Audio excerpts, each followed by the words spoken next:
Hello my dear students, welcome to Dream classes.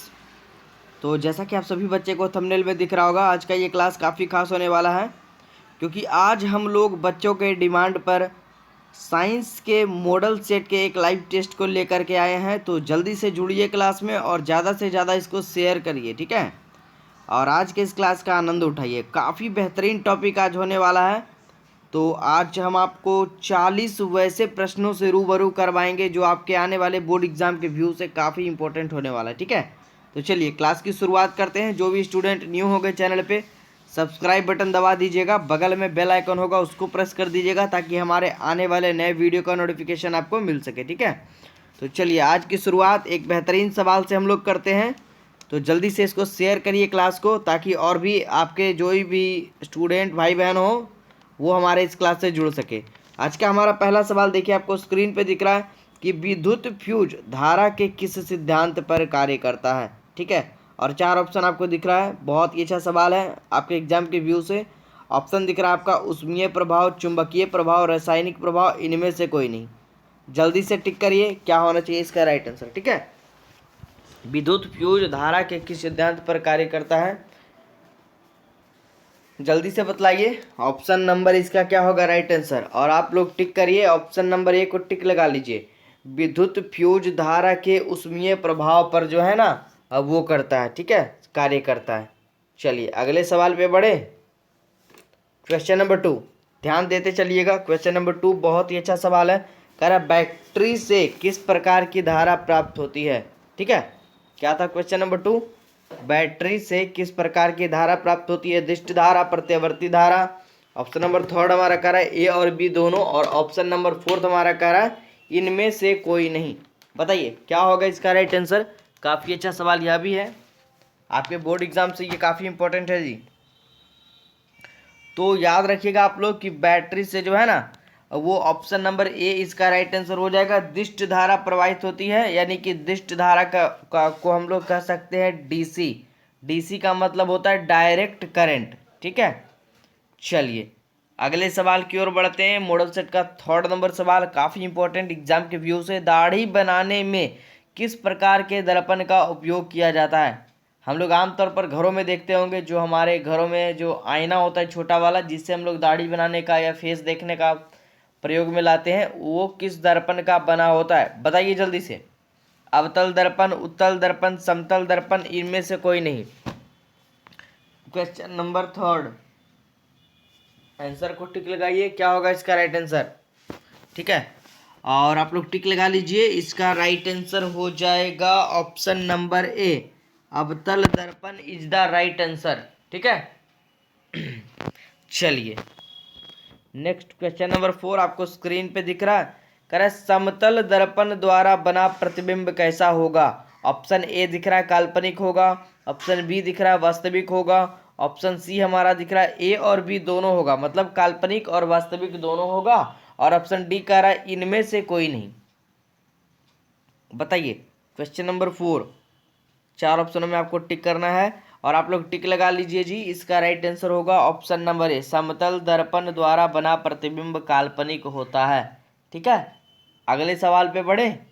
चलिए question number 5 काफ़ी अच्छा सवाल है और बहुत बार बोर्ड एग्जाम में पूछा गया है। इस बार तो आप लोग कन्फर्म रखिए, सवाल एग्जाम में पूछेगा आपका कि निकट दृष्टि दोष दूर करने के लिए किस लेंस का व्यवहार किया जाता है। मतलब वैसे मनुष्य जिसको निकट दृष्टि दोष हो गया है, वह किस प्रकार के लेंस से बने चश्मे का प्रयोग करेगा। उत्तल लेंस, अवतल लेंस, बेलनाकार लेंस, इनमें से कोई नहीं।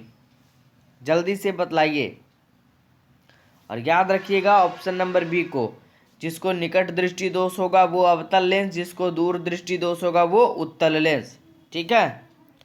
अगले सवाल क्वेश्चन नंबर 6 पे आते हैं। कह रहा अमीटर को विद्युत परिपथ में कैसे जोड़ा जाता है।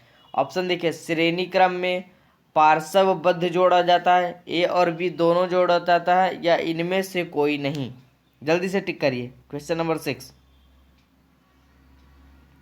और इसका आंसर टिक लगा लीजिए आप लोग ऑप्शन नंबर ए, ठीक है। जिन बच्चों का आंसर नहीं मालूम है टिक लगाते चलेंगे और अच्छे से याद करते चलेंगे। या जिन बच्चों ने हमारे नोट्स को अभी तक नहीं परचेज करा है, हमारा हेल्पलाइन नंबर स्क्रीन पे दिख रहा है, वहाँ पर आप कांटेक्ट करिए, हमारी ड्रीम क्लासेस की टीम से बात करिए, वहाँ पर हर साल की भांति इस साल भी नोट्स प्रोवाइड करवाए जा रहे हैं।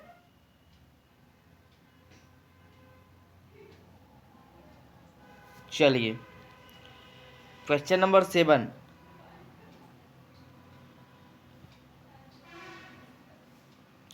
नंबर कह रहा है कि किसी तत्व के ऑक्सीजन के संयोग को क्या कहते हैं। ठीक है, और 4 ऑप्शन आपको इतना ही अच्छा दिख रहा होगा। अवकरण कहते हैं, ऑक्सीकरण कहते हैं, इनमें से कोई नहीं, या ऑक्सीकरण तथा अवकरण दोनों कहेंगे।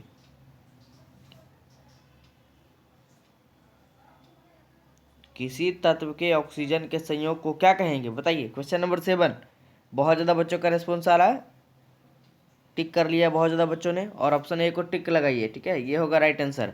किसी तत्व के ऑक्सीजन के संयोग को हम लोग अवकरण के नाम से जानेंगे।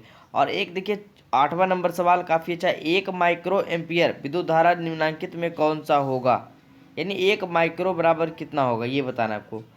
10⁻⁻4 एम्पियर, 10⁻⁻5, 10⁻⁻6 या 10⁻⁻7 एम्पियर, बताइए। 4 ऑप्शनों में आपको टिक लगानी है, क्या होगा इसका राइट आंसर 8वें नंबर सवाल का। मैं वेट कर रहा हूँ, जल्दी बताइए। बहुत ही अच्छा, ऑप्शन नंबर सी को टिक लगाइए।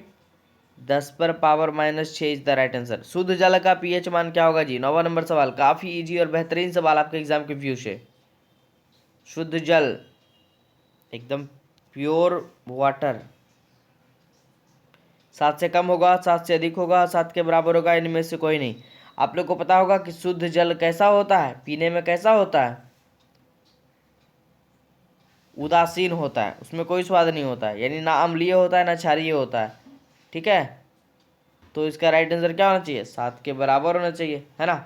ऑप्शन नंबर सी को टिक लगाइए। शुद्ध जल का पीएच मान 7 के बराबर या 7 होता है। चलिए, और आपको पता ही होगा 7 से कम जो होता है जिसका पीएच मान वो अम्लीय होता है, और जो 7 से अधिक होता है उसका पीएच मान क्षारीय होता है। ठीक है, अगले सवाल क्वेश्चन नंबर 10 की ओर बढ़ते हैं। कह रहा है कोयला तथा पेट्रोलियम क्या है। ऑप्शन नंबर ए है जीवाश्म ईंधन है, बायोगैस ईंधन है, नवीकरण ईंधन है, इनमें से कोई नहीं। जल्दी से बताइए क्वेश्चन नंबर 10 का राइट आंसर क्या होगा। कोयला तथा पेट्रोलियम क्या है, ऑप्शन नंबर ए को टिक लगाइए और याद कर लीजिए, जीवाश्म ईंधन का एक एग्जाम्पल है ये कोयला तथा पेट्रोलियम। बढ़े आगे अगले क्वेश्चन पे।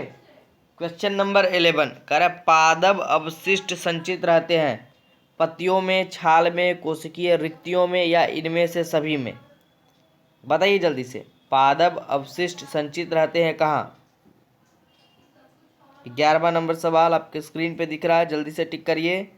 ऑप्शन नंबर ए को टिक लगाइए, पत्तियों में इसका राइट आंसर होगा। पादप अपशिष्ट कहाँ संचित रहते हैं, तो पत्तियों में। अगले सवाल पे आते हैं 12वें नंबर पे। कह रहा है किसी चालक से एक धारा प्रवाहित होने पर उत्पन्न ऊष्मा कैसी होगी। एच समानांतर एक होगी, व्युत्क्रमानुपाती जी। ठीक है, चलिए बताइए। 4 ऑप्शन दिख रहा है 12वें नंबर का। 4 ऑप्शन में बताना है एक चालक से एक धारा प्रवाहित होने पर उत्पन्न ऊष्मा कितना होगा। ऑप्शन नंबर बताइए 12वें का क्या होगा आंसर। ऑप्शन नंबर बी को टिक लगाइए। ठीक है, अगला सवाल क्वेश्चन नंबर 13 का रहा है कि एसिटिक अम्ल एक कैसा अम्ल है। प्रबल अम्ल है, निर्बल अम्ल है, ना प्रबल ना निर्बल, और इनमें से कोई नहीं। काफ़ी अच्छा सवाल आपके स्क्रीन पे दिख रहा है, जल्दी से टिक करिए, मैं वेट कर रहा हूँ। चलिए, अब दिख रहा है आपको अच्छे से, बताइए जी क्या होगा इसका आंसर। ऑप्शन नंबर बी को टिक लगाइए। ठीक है, यह एक निर्बल अम्ल का एग्जाम्पल है, एसिटिक अम्ल। ठीक है, और एसिटिक अम्ल किस में पाया जाता है आपको पता ही होगा, एसिटिक अम्ल सिरका यानी शराब में पाया जाता है, याद रखिएगा। ठीक है, काफ़ी अच्छा सवाल आपके एग्जाम के व्यू से। और अगले सवाल क्वेश्चन नंबर 14 पे आते हैं कि कौन विद्युत का सर्वोत्तम सुचालक, सुचालक का मतलब चालक है। ठीक है, CUAGALFE, CU का मतलब हो गया कॉपर तांबा। ठीक है, AG का मतलब हो गया चांदी, AL का मतलब एल्यूमिनियम, FE का मतलब लोहा, पता ही होगा। ये हो गया देखिए तांबा, ध्यान से समझिए। ये हमारा तो ऑप्शन नंबर 2 में है चांदी, ऑप्शन 3 हमारा एल्यूमिनियम है ना, ऑप्शन डी हमारा है लोहा। बताइए इन 4 ऑप्शन में बताइए क्या होगा। और ऑप्शन नंबर बी को टिक लगाइए, इसका राइट आंसर होगा चांदी इज द राइट आंसर। विद्युत का सर्वोत्तम सुचालक है चांदी, याद रखिएगा। बहुत ही अच्छा सवाल, एग्जाम में बहुत बार पूछा गया है। और 15वें सवाल पे आते हैं। आवर्त सारणी के उदग्र स्तंभों को कहा जाता है, वर्ग कहा जाता है, आवर्त कहा जाता है, अपरूप कहा जाता है, इनमें से कोई नहीं। 15वें सवाल को बताइए, आप लोग बताइए इसका राइट आंसर क्या होगा। काफी अच्छा सवाल, बार बार बोर्ड एग्जाम में बनने वाला सवाल है, तो आप लोग इसको टिक करिए 15वां सवाल को।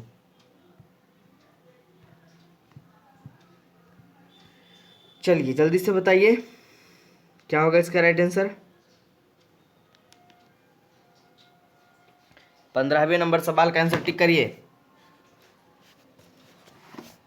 बहुत ही अच्छा आंसर हम बता देते हैं, आप लोग टिक लगा लीजिए। इसका राइट आंसर हो जाएगा ऑप्शन नंबर ए।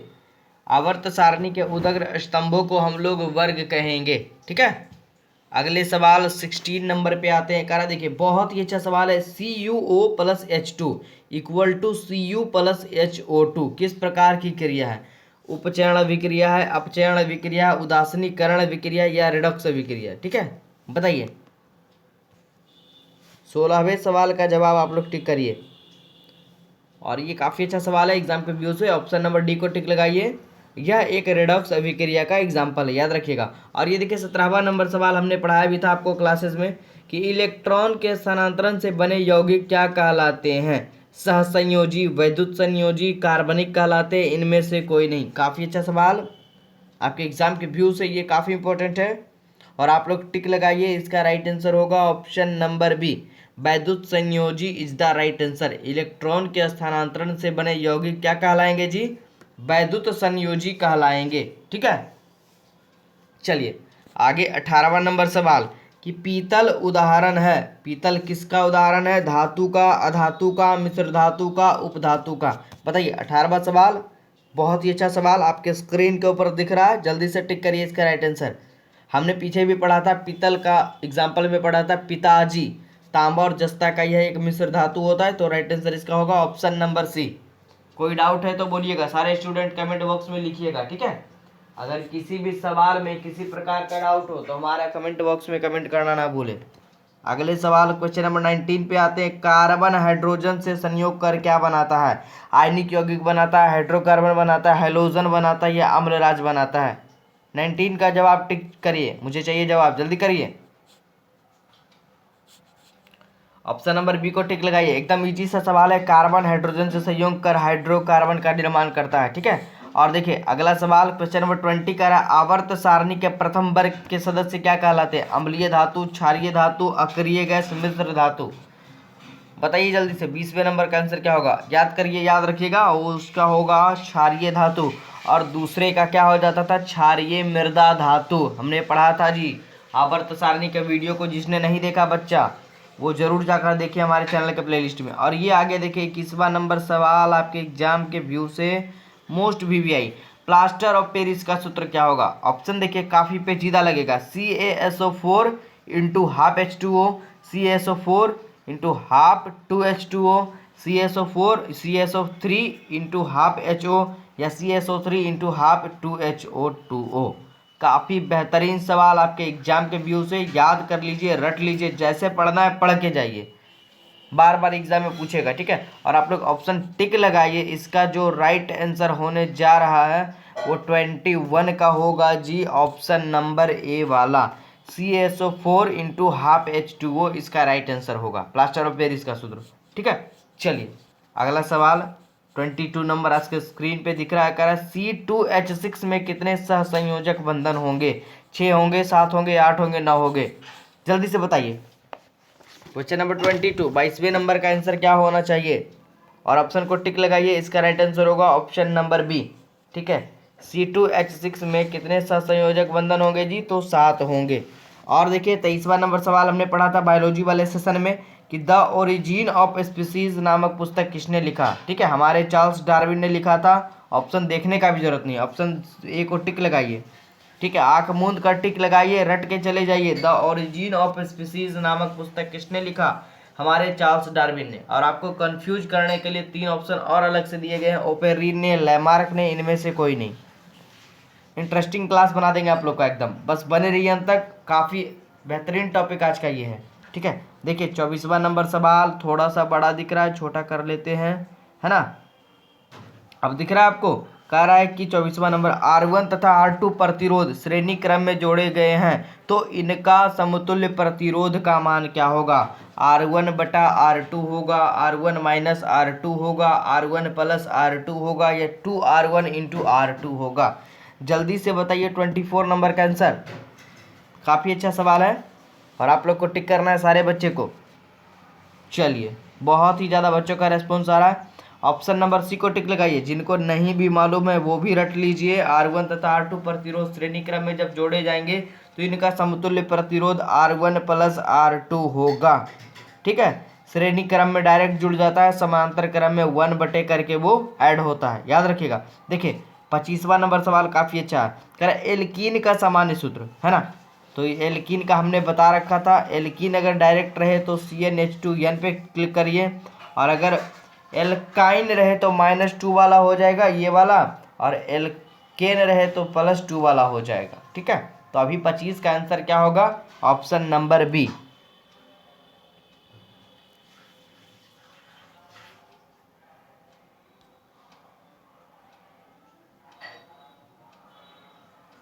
कोई दिक्कत?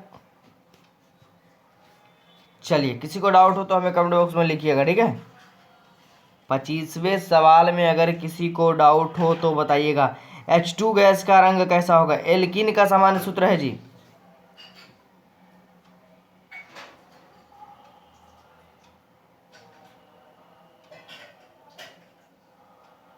चलिए 25वां नंबर सवाल आप सभी के लिए रहा। यहाँ पे दिया गया है इसका आंसर, इसमें हमारा आंसर बतला रहा है ऑप्शन नंबर ए, ठीक है। तो आप लोग देख लीजिएगा सारे स्टूडेंट, एल्कीन के सामान्य सूत्रों को एक बार फिर से हमें सभी कमेंट बॉक्स में लिखिएगा। अच्छा तो मैं कन्फर्म हूँ कि एल्काइन का CnH2n -2 होता है, और एल्केन का शायद CnH2n +2 होता है, और एल्कीन का मैंने शायद बतलाया था आप लोग को CnH2n होता है। तो सभी स्टूडेंट के लिए ये टास्क रहा। चलिए अगले सवाल 26वें नंबर पे आते हैं। H2 गैस यानी हाइड्रोजन गैस का रंग कैसा होता है। हरा होता है, भूरा होता है, लाल होता है, रंगहीन होता है, बताइए। 26, काफ़ी अच्छा सवाल आपके स्क्रीन पर, और ऑप्शन नंबर बी को टिक लगाइए, भूरा होता है। H2 गैस का रंग क्या होगा, भूरा होगा। कोई दिक्कत? चलिए अगला सवाल आपके स्क्रीन के ऊपर दिख रहा है 27वां नंबर। कुटपाद किसमें पाया जाता है। पैरामीशियम में, यूग्लिना में, अमीबा में, इनमें से कोई नहीं। 27वें नंबर सवाल का जवाब मुझे चाहिए, जल्दी से बतलाइए आप लोग। और याद रखिए काफ़ी बार हमने पढ़ा था अमीबा में कुटपाद पाया जाता है। और अगला सवाल 28 नंबर। शुक्राणु बनता है वृषण में, मूत्राशय में, गर्भाशय में, अंडाशय में। तो शुक्राणु कहाँ बनता है जी, ठीक है, पता ही होगा, काफ़ी इजी सवाल है। वृषण में बनता है जो कि नर में बनता है, ठीक है। अगला सवाल 29 नंबर, काफ़ी बोल्ड दिख रहा होगा और काफ़ी बेहतरीन दिख रहा होगा कि स्वपोषी पोषण के लिए क्या आवश्यक है। CO2 आवश्यक है, क्लोरोफिल आवश्यक है, सौर का प्रकाश यानी सूर्य प्रकाश आवश्यक है, और इनमें से सभी यानी या तीनों आवश्यक है।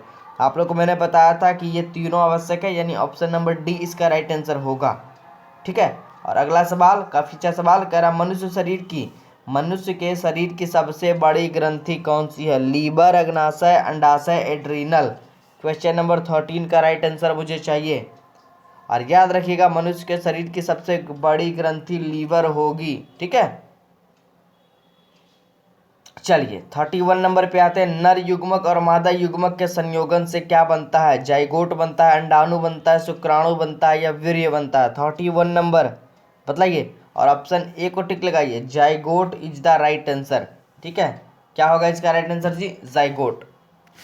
आगे बढ़े, चलिए अगला सवाल 32 नंबर आपके स्क्रीन पर कि हृदय के वेशमों का शिथिलन क्या कहलाता है। सिस्टोल कहलाता है, डायस्टोल कहलाता है, हृदय संकुचन कहलाता है, या तत्वबद्ध संकुचन कहलाता है, बताइए।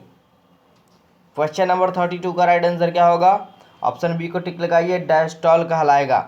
हृदय के वेशमों का शिथिलन क्या कहलाएगा, डायस्टोल। और आज के टॉपिक का 33वां नंबर सवाल 33 का है, चिपको आंदोलन का मुख्य उद्देश्य क्या था। काफ़ी इजी सवाल है और आप लोग को दिख भी रहा होगा। वन नाशन रोकना, बिजली उत्पादन का, जल प्रदूषण रोकना, मिट्टी के अपरदन को रोकना। तो चिपको आंदोलन क्या था, पता ही आपको, पेड़ में सारे लोग चिपक गए थे तो एकदम सा इजी सा टॉपिक है और इजी सा जवाब होगा वन नाशन रोकना, यानी वन के विनाश को रोकना चिपको आंदोलन का मुख्य उद्देश्य था। आगे बढ़े, है ना।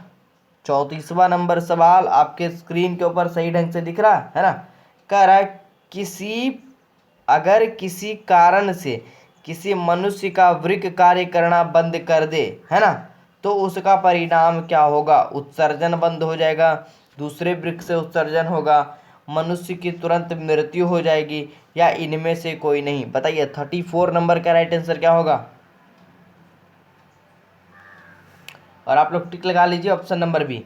अगर किसी कारण से किसी मनुष्य का वृक्क कार्य करना बंद कर दे तो उसका परिणाम होगा दूसरे वृक्क से उत्सर्जन होगा, क्योंकि मनुष्य में पता ही आपको 2 वृक्क होते हैं, एक से नहीं तो दूसरे से काम चलेगा। ठीक है, चलिए 35वां नंबर सवाल, शुद्ध या ऑक्सीजन रहित रक्त को हृदय से शरीर के विभिन्न भागों में ले जाने वाली रक्त वाहिनियां क्या कहलाती है।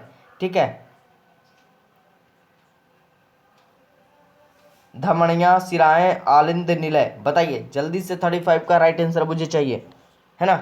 याद रखिएगा ऑप्शन नंबर ए धमनियां।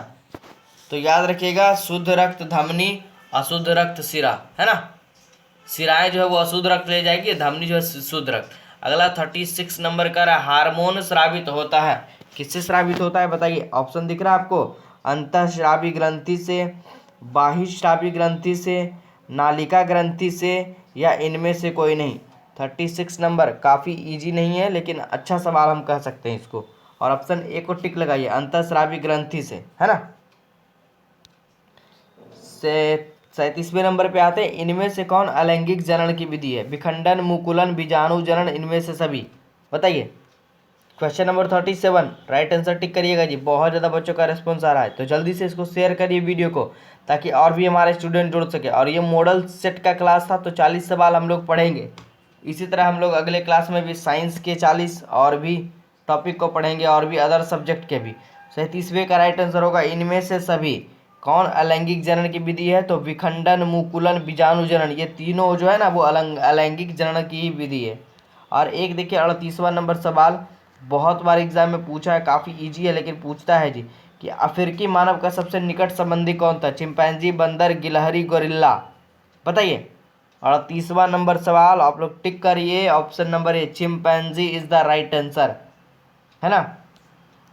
और 39वां और आज के टॉपिक का सेकंड लास्ट सवाल कर रहा है, मैदानी परिस्थिति तंत्र में तृतीयक उपभोक्ता कौन सा होता है। हरा पौधा, मेढक, ग्रास हॉपर, या सर्प।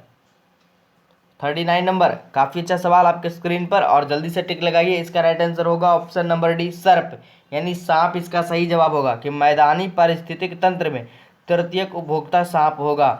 और आज के इस टॉपिक का हमारे मॉडल सेट का सबसे अंतिम और सबसे बेहतरीन सवालों में से एक कह रहा है कि बीज रहित पौधों के उत्पादन में ये सहायक होते हैं। ऑप्शन देखिए, साइटोकाइनिन सहायक होते हैं, ऑक्सिन सहायक होते हैं, जिब्रेलिन्स सहायक होते हैं, या ऑप्शन डी का ऑक्सिन और जिब्रेलिन्स दोनों सहायक होते हैं। बताइए क्या होना चाहिए इसका राइट जवाब, है ना। बीज रहित पौधों के उत्पादन में कौन सहायक होते हैं, तो ऑप्शन लगाइए आप लोग डी को टिक, कि ऑक्सिन और जिब्रेलिन्स दोनों हार्मोन सहायक होते हैं। ठीक है, तो चलिए आज के इस मिनी क्लास में इतना ही रहने देते हैं। मुझे उम्मीद है सारे स्टूडेंट को यह क्लास काफ़ी अच्छा लगा होगा। तो इसी तरह आप ड्रीम क्लासेस पर बने रहिए। हमारे चैनल को सब्सक्राइब नहीं किए तो सब्सक्राइब कर लीजिए, और लेटेस्ट वीडियो पाने के लिए हमारे नोटिफिकेशन बेल को दबा दीजिए, ताकि हमारे आने वाले नए वीडियो का नोटिफिकेशन आपको सबसे पहले मिल सके। ठीक है, और जिन बच्चों ने अभी तक नोट्स को नहीं परचेज करा है, हमारा हेल्पलाइन नंबर दिख रहा है स्क्रीन पर, वहाँ पर जाइए, कॉन्टैक्ट करिए हमारी ड्रीम क्लासेस की टीम से, और वहाँ पर जाकर आप हेल्प ले सकते हो। ठीक है, तब तक के लिए ऑल द बेस्ट, बने रहिए, अगले क्लास का इंतजार करिए।